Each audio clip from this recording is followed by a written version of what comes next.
Mapema leo tumeweza kushuhudia taarifa kutoka Israel ikiweza kusema kwamba matarajio ya vita kati ya Israel au matarajio ya vita kwa Israel kurejea vitani dhidi ya Iran yamepungua kwa kiasi kikubwa sana. Na yote hii ni kwa sababu tumeweza kushuhudia msimamo wa Marekani ambaye ni bwana mkubwa wa Israel, ambaye ameweza kuutoa leo hii akisema kwamba vita hatutavirudisha tena, yani kwamba hatutawashambulia tena Iran, lakini tutakachokifanya sisi tutahakikisha tunaweka vikwazo tu vya kiuchumi, hasa mzingiro wa baharini.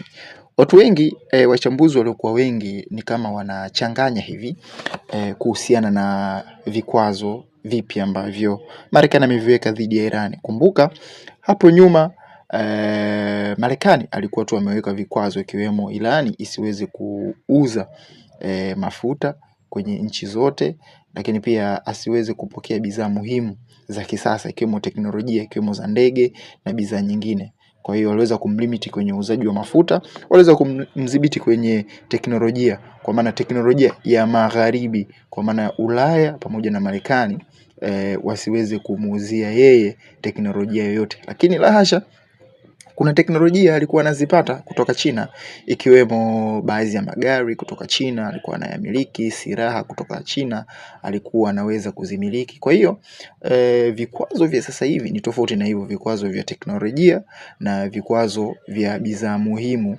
ikiwemo yeye kuuza mafuta. Vikwazo vya sasa hivi ambavyo Iran wamewekewa na Marekani ni mzingiro wa baharini. Zamani haukuwepo. Meli za Iran zilikuwa zina uhuru wa kufanya biashara ikiwemo kutoka hapa kwenda China, Urusi na nchi nyingine kufanya biashara, lakini sasa hivi hali imekuwa tofauti kabisa. Iran imewekewa kikwazo kikubwa cha mzingiro, blockage Marekani, kwa maana bandari zote za Iran haziwezi kupokea wala kutoa bidhaa yoyote. Ni kikwazo kikubwa sana na kinawaumiza sana Iran.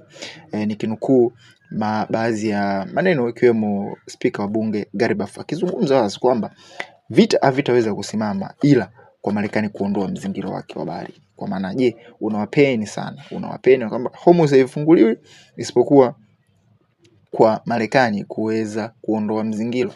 Sasa kwa nini wanasema vita haviwezi kusimama au Hormuz haiwezi kufunguliwa bila Marekani kuondoa vikwazo? Ni kwa maana inawagusa, ni kabari ambayo kwangu mimi naamini Iran hawajakutana na hiyo kabari. Imagine bahari ndio huwa inabeba asilimia kubwa ya bidhaa kwa kiasi kikubwa, ikiwemo bidhaa kama mafuta.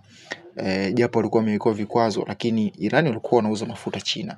Sasa hivi wamewekewa mzingiro, kwa maana hakuna meli itakayotoka. Meli ikitoka basi wanaweza jeshi la Marekani kuizuia. Sio tu hapo kuzuia hizo bandari, lakini pia kumbuka Hormuz kuna utaratibu upo ambao kila siku tunauzungumza kwamba ili uweze kupita Hormuz kwa meli zote za Ghuba ambazo zinaingia Ghuba ni lazima kuwa na yani kuweza kupata coordination kutoka kwa au kupata ruhusa kutoka kwa jeshi la Iran pamoja na nchi ya Iran. Umeelewa? Lakini sasa ukifanya hivyo itabidi ulipie pesa, na ukishalipia pesa kinachotokea ni nini? Marekani wakiweza kukugundua kwamba umelipa hela, yani wakiweza kugundua kwamba umelipa hela kwenye mamlaka za Iran, basi hakikisha hiyo meli kwenye mzingiro haitaweza kupita. Sasa hapo ndo tulipofikia. Sasa matarajio ya Israel ni nini? Israel alikuwa anatamani vita viweze kuendelea.